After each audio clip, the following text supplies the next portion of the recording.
52 ودفن بالبصرة. He died 52 Hijri.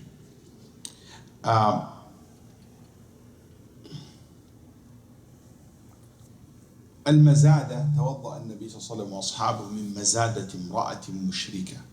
المزادة he translated to what?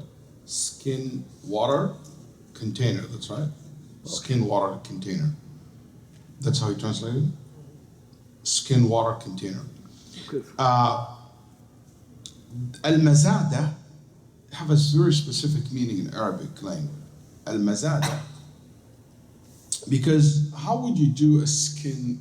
Can you imagine you have the leather of two pieces of leather? You basically sew them together like this and like this and like this, and you close it and you make a hole. Okay? You make a pouch and you have a container. Al-Mazada, it is that skin water container, but it has to be made of 3 pieces, not 2. So you have one here, and one what? In the bottom of it. What that means? Large. Not تغلق. You close it from the top, but it means it expanded. Is that clear? So al-Mazada always referred to a skin water container made of 3 pieces of leather to make it bigger, to make the size of it bigger. It's like today, if I have anything come to my mind, you know how when you buy a suitcase and you have a zipper to open it and expand it? That's the whole idea, just to expand the container, so it contains a large number of water. قربة. بس القربة ممكن تكون من قطعتين أو لا، من قطعة واحدة، ما فيش غير، كلها بيربطوها، بيشيلوا اللحم منها. That's fine. بيربطوها من النار وبيصبوها من فوق. But this is 3 pieces, one and one in the middle, to make it يعني big. طيب. المشركة in the hadith here, polytheist woman, polytheist, that's what it is.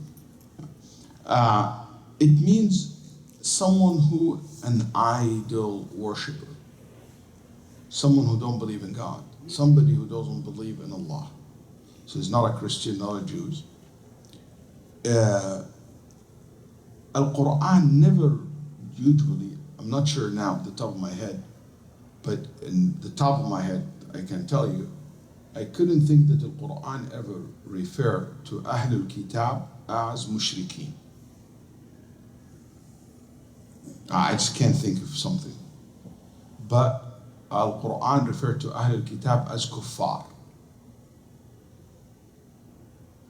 Quran da'iman, let me put it, because now I can't think of everything, but I can put it this way. I can say the common use of al-kuffar, of Ahlul Kitab, as kuffar. ألم تر إلى الذين نافقوا يقولون لإخوانهم الذين كفروا من أهل الكتاب إن الذين كفروا من أهل الكتاب والمشركين لم يكن الذين كفروا من أهل الكتاب والمشركين منفكين حتى تأتيهم البينة. And you can go on and on like that. تجد القرآن غالبا he referred to أهل الكتاب not as a mushrik but as a kafir بالله, because Ahlul Kitab denied Muhammad sallallahu alayhi wasallam, denied the message of Islam, or denied Jesus, like the Jews. فَكَفَرُوا بِاللَّهِ رَدُّوا مَا قَالَ اللَّهُ بِهِ, or denied the truth that came to them. Anyway, this mushrika, so it's not from Ahlul Kitab. So that shows you that the hadith about the permissibility of using the utensils of Ahlul Kitab is not only limited to Ahlul Kitab, also expanded to what? To anyone who's non-Muslim. So Buddhist, Hindu, whatever the case will be, you're allowed also to use their utensils. هذا الحديث هو قال متفق عليه من جزء من حديث عمران ibn حسين الطويل.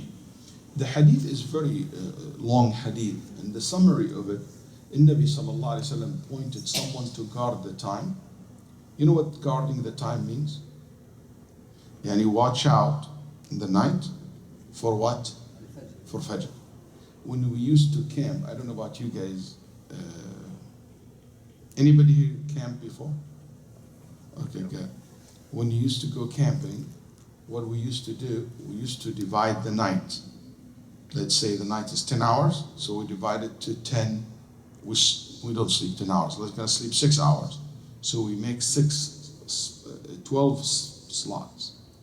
And each half an hour guarded by one person. That's when I was in high school. That's how we do it. 2 people every half an hour. So we take from, for example, 10 to 10:30. Okay, we used to fight who's gonna go first.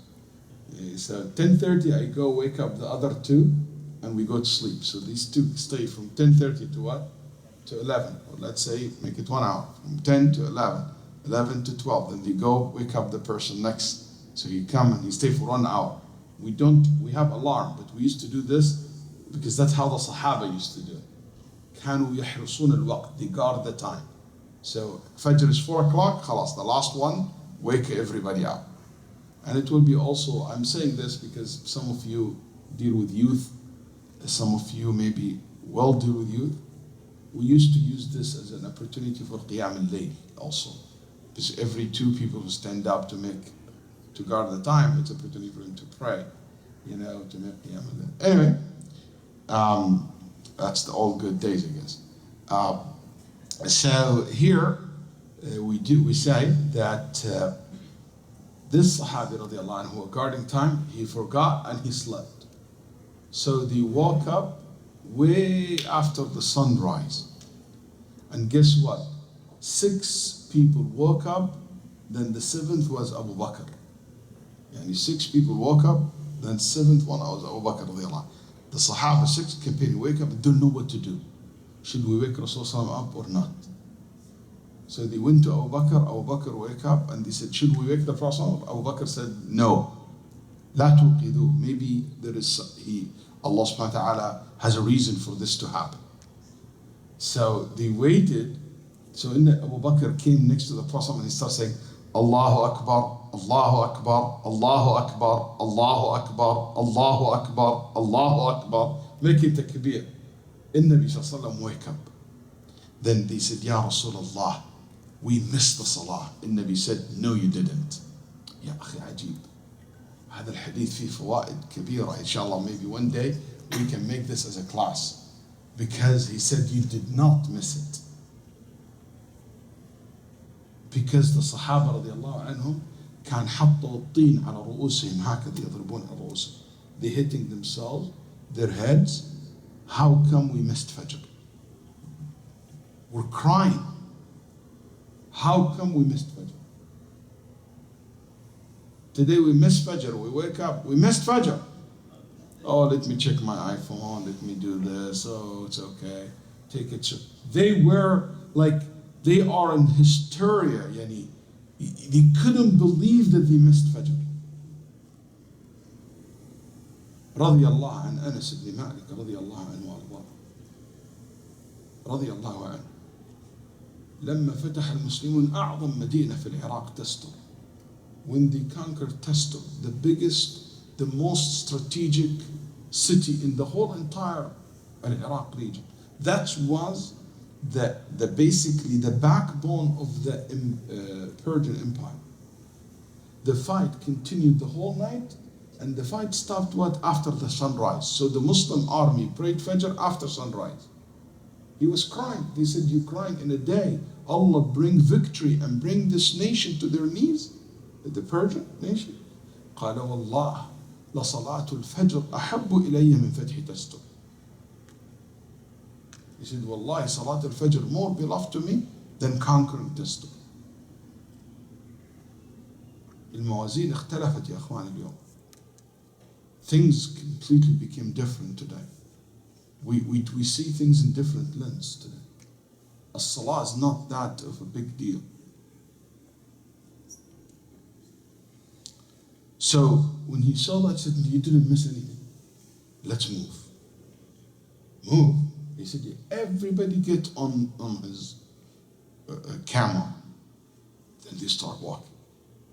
Until they get exhausted. Then he stopped and he said, now pray. He wanted to get them out of that mood, sallallahu alayhi wa sallam.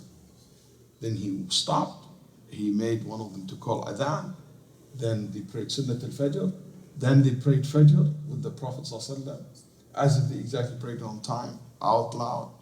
And many fawaid, yani we can learn just from saying the hadith. Many lessons we can learn.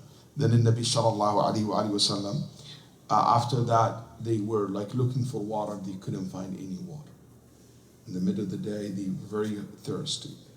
And the Sahaba radiallahu anhum, they were racing who will bring the Prophet ﷺ. They have a small pouches, has a little bit of water in it, and they were like next to the Prophet. If anytime he wants water, they will rush. Who will give the Prophet ﷺ part of his water, so that Allah bless the water. But they run out of water completely until Nabi ﷺ asked Ali ibn Abi Talib and another person to look for water, and they found this woman she riding, and basically next to her two legs, these two mazadas, these two basically containers. Wow, this water, she said, I have no water. He said, how long you've been traveling by yourself? Where is your family? She said, it is 24 hours back of travel, non-stop. But Yawm Layla, I've been traveling one whole 24 hours. Like this time yesterday, I left my place. Very far, you can't reach it. Now it's midday, you have to do this tomorrow because people don't travel in the night. So they said, come with us. She said, no, my kid's waiting for me. They said, no, we're not going to let you go. You have these containers and it has some water in it. And we have to bring you to the Prophet. She went to the Prophet ﷺ. The Prophet ﷺ put his hand in those containers, made dua for it. Then he said, bring the biggest containers you have. So they start bringing the biggest containers they have. The woman got crazy. Whatever water there will be gone. He filled up the container, which is way bigger than her container. 1, 2, 3. Then he said, all of the army line up. Everybody came, and the Nabi Sallallahu Alaihi Wasallam filled their little containers and private ones completely. They all drank. Then they all fill up their containers. Then they all fill the containers for the animals. Well, then the Nabi Sallallahu Alaihi Wasallam, after he finished Salah earlier, Fajr, I forgot to tell you, he found someone waiting, watching them, not praying with them. And Nabi said, why didn't you pray? He said, Ya Rasulullah, I had janaba. I had a wet dream. In our time, it's embarrassing. But in that time, things are much easy. So he said, like, I had a wet dream. What to do? What I do? Then the Nabi Sallallahu Alaihi Wasallam said, you could have just used the sand, tayammum. Then the Nabi Sallallahu Alaihi Wasallam, when he got the water, he said, take that container, give it to this guy, let him take a shower with it. Let him take a shower with the water. Then after all this, Ali radiallahu anhu, and the narrator, said, Wallahi, the woman went back, her mazada, her container, had more water than what she had in that container when she came to the Prophet. And the Nabi said, wait, before she leave, this woman gave you water. Ya akhi, hada bardo dars azim. This woman have given you water. Did she? Really? It's in the Nabi sallallahu Allah barak, but shuf, he want to give her the favor. She's mushrika. He said, this woman have given you doing favor. Let's pay her back.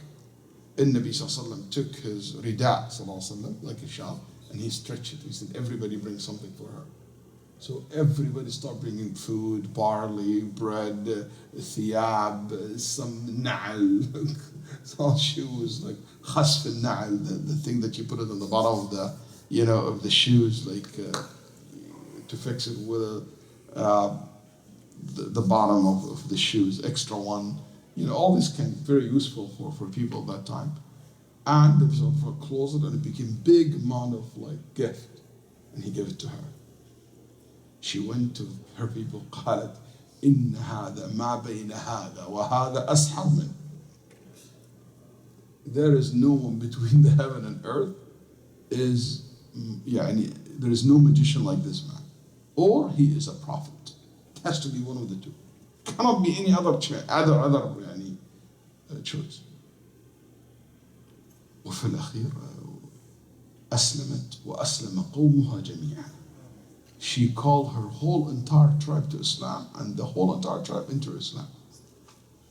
الحديث in Sahih al-Bukhari and others, you can read it, and it's a long hadith, and it's really a great hadith. There is many lessons to be learned from it. It is a miracle, one of the miracles of the Prophet ﷺ. But Ibn Hajar said, if you look at the hadith, he said the Prophet ﷺ made wudu and the companions from that skin water container. لا يوجد في نص البخاري ولا في نص مسلم لفظ توضأوا، ولا أعرف لهذا اللفظ أصلا في كتب سنة النبي صلى الله عليه وسلم قط. I never come across in any one Bukhari, Muslim, in any book and hadith explicitly said they made wudu of that container. طيب how Ibn Hajar said Bukhari, Muslim, Al-Majd, Abu al-Barakat, Ibn Abdul Hadi, these are great scholars of hadith, all of them said the same thing. Tawadda, wa alaykum as-salam to Allah. They made wudu of that container. But the narration, if you look at the narration, never explicitly ever said that they did that.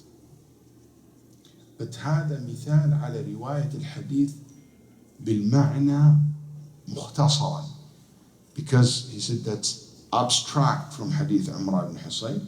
They understood from this narration that the Sahaba must use that water for wudu as well. Or you can say, since the Nabi sallallahu alaihi wasallam ordered that man to make ghusl with the water, so in Nabi sallallahu alaihi wasallam ordered the Sahaba to use the water for what? Tahara, for purification. That means that water is what? Tahir. ومطهر وطهور. So that means that this container did not make that water what? Najis. Okay? Because al-mazada is not only for water, could be used for something else before. And al-ulama said, since the Nabi sallallahu alayhi wa sallam wouldn't let that man to make tayammum and use the water, he will not use the tayammum and leave the water as well, sallallahu alayhi wa sallam. So An-Nawawi rahimahullah said, يُفْهَمُ هَذَا مِنَ الْحَدِيثِ. You can understand that this would happen, but it never was explicitly stated by the companions radiallahu anhu. Also, this hadith we mentioned earlier, that this shows you that any skin of an animal, if tan, the tanning of the skin make it leather and make it pure, halal. Also, it shows you the permissive of using the utensils and the containers of the non-Muslims. It has also a proof of the Prophet prophethood, min dala'i nubuwwati, one of the ayat, the sign of his prophethood, that he's a great messenger sallallahu alayhi wa sallam. And many ulama collected this kind of ahadith that shows the miracle of the Prophet sallallahu, like al-Firyabi, مثلا له دلائل النبوة, Abu Nu'aym al-Asbahani, أحمد بن عبد الله له أيضا كتاب في دلائل نبوة النبي صلى الله عليه وسلم. البيهقي has a very big book. Also, it shows you that people, regardless of the religion, should cooperate and help one another for what generally benefit the public, like what happened in this hadith. The last hadith, we're just going to read it because we talked about it before, and I don't think we need to go in sharh. So I'm just going to read it, and we already made a comment on it before. عن أنس بن مالك رضي الله عنه أن قدح النبي صلى الله عليه وسلم كسر فاتخذ مكان الشعب سلسلة أو سلسلة من فضة أخرجه البخاري. Narrated Anas ibn Malik رضي الله عنه, when the cup of the Prophet صلى الله عليه وسلم broken, he fixed it with silverware at the crack. Silver wire at the crack. Reported by al-Bukhari. This hadith reported by Bukhari, by Anas radiallahu anhu. Anas reported from him Ibn Sirin. Ibn Sirin reported from him Asim. So in Sahih Bukhari, if you read the hadith, Asim said, which is the successors, okay, the follower of the successors. So you have Anas, his students, Ibn Sirin. Ibn Sirin, his students, Asim. Asim said, I saw that cup and I used it. قال رأيت هذا القدح وشربت فيه. Okay? So in Nabi sallallahu alayhi wa sallam's cup, when it has a hole in it or a crack, in Nabi sallallahu alayhi wa sallam, when this has happened to him, Anas said, he said that the Prophet sallallahu alayhi wa sallam filled that crack with silver, wire of silver. Later on, another crack happened. So Abu Talha radiallahu anhu told Anas ibn Malik, just keep it the way it is. Don't change that crack with gold or just keep it the way it is as the Prophet ﷺ left it. And Anas said, I left it the way it was during the Prophet ﷺ time. Al-Qadah is the small cup, okay, that people used to drink. And الشعب يعني crack.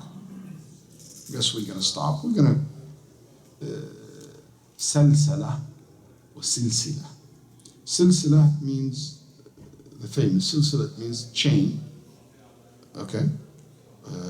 Like the necklace that you put about it, small circles connect each other like a chain. But salsala, okay, it means a wire that connect to each other, but not necessarily to be like a chain shape. Okay, so if you bring wires and you roll them, we call salsala. But if they are like this, like chains next to each other, that became silsila. There is a difference in the meaning. Okay, and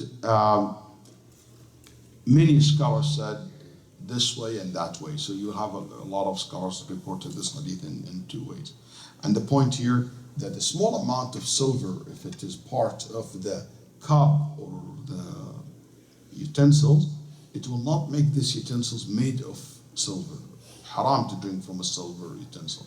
But if it's a lot of small amount, it's permissible and there is exemption for it. And also it shows you, ulama rahimahullah debated, do we have to have a small or big is make a difference? I think what Ibn Taymiyyah rahimahullah said doesn't make a difference, small or big, as long as the cup is still not silver. It doesn't need to be very cracked, it can be small or big. That's why we plated gold, plated silver, and this, according to this opinion, will be permissible. But majority of the ulama said it is only small amount. And gold, many scholars would say you cannot use gold. In crack, you cannot fill it up with gold. In any gold-plated utensils, not allowed. Silver, there is a little bit of exemptions in relation to it. And this is something we discussed before. May Allah subhanahu wa ta'ala yarzuqna wa iyyakum fiqha fid din. Sallallahu alaihi wa sallam ala nabiyyina Muhammad.